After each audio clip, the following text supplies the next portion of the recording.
এই আমার গাজরগুলো আর হচ্ছে বিটরুট। দেখলে মরেই যাবেন। পাঁচমিশালি শাক, এখানে অনেক শাক।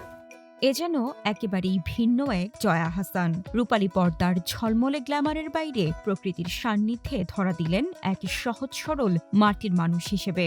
সম্প্রতি সামাজিক যোগাযোগ মাধ্যমে ছড়িয়ে পড়া একটি ভিডিওতে দেখা যায় নিজ বাড়ির আঙিনায় কোদাল হাতে ফসল চাষের জন্য জমি প্রস্তুত করছেন তিনি।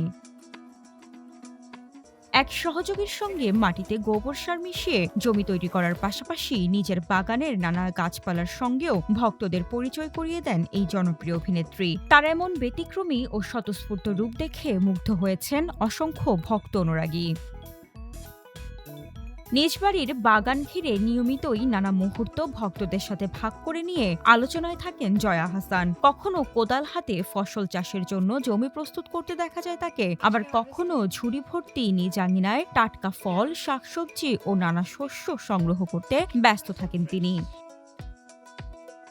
শুধু বাগান পরিচর্যাতেই নয়, সেখানকার ফলন দিয়ে মায়ের হাতের রান্না করা নানা খাবারের ছবি ও ভিডিও ভক্তদের সঙ্গে ভাগ করে নেন তিনি। দুই বাংলায় তুমুল জনপ্রিয়তা থাকা সত্ত্বেও প্রকৃতিপ্রেমী ও মাটির কাছাকাছি থাকা জয়ার এই সহজ সরল জীবনযাপন বরাবরই মুগ্ধ করে তার অনুরাগীদের।